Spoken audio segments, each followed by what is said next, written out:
living in facilities need to stay active and engaged, but not all facilities are equipped with the right type of activities. So Mary Winters joins us live to tell us the best activities for seniors. So Mary, you've got a lot of stuff here. You got your box of goodies. And all of this is to help get seniors with dementia active and get their brains stimulated? With or without. We want to have purpose in our own lives and have meaning and be significant. And the activities that we partake in should do the same thing too.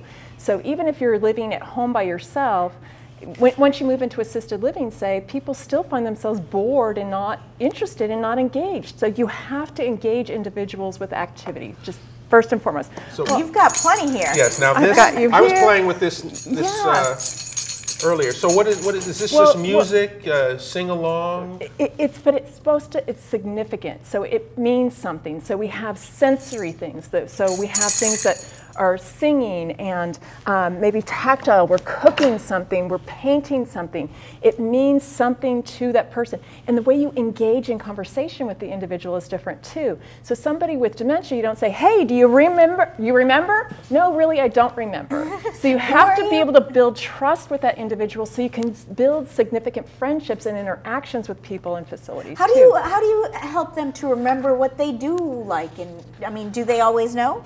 Family members are a great source of relaying some of that information, and people can tell you what they like, but they may not want to engage in painting like they did before because they can't hit that same level. So maybe it's music that you move towards instead of painting or art. This is so... Spirituality is important, something physical, moving.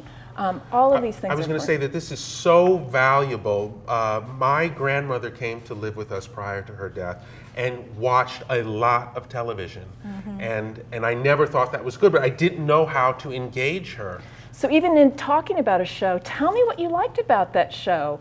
What did you see that she was wearing? Did you wear things like that? Things to provoke and stimulate conversation, even if it's has to just be a TV program. We took my grandma, finally, she wanted to get out of the house, so we took her to see the movie Hot Fuzz.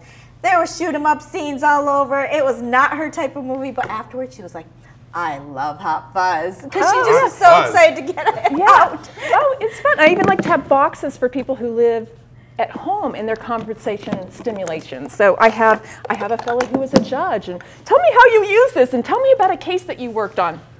And so it just gets him talking? Absolutely. He loves the beach. Let's talk about the beach. Let's talk about your travels. You went to Ireland. Let's talk about that. Let's look through your passport in here in your little box. So these are all like little cues to help them remember and jog their memory? Help the family and help others to be able to engage too, because what do I do? What do I say? Let's make it easy. Let's make it easy. Because sometimes it's like they might not remember like what's going on right now, but if you take them back in time, you know, it jogs back their memory. Oh, great. But it's also for the family, not just for the elderly, but for the family, so help them so they're not awkward.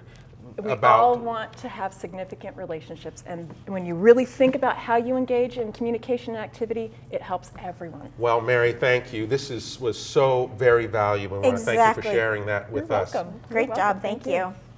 Well, it's called a royal dish, and it's definitely one of my favorites. Fatima Jahangir she's making a terrific lamb biryani, and that's on the Taste of Sunrise coming up next. Can't wait.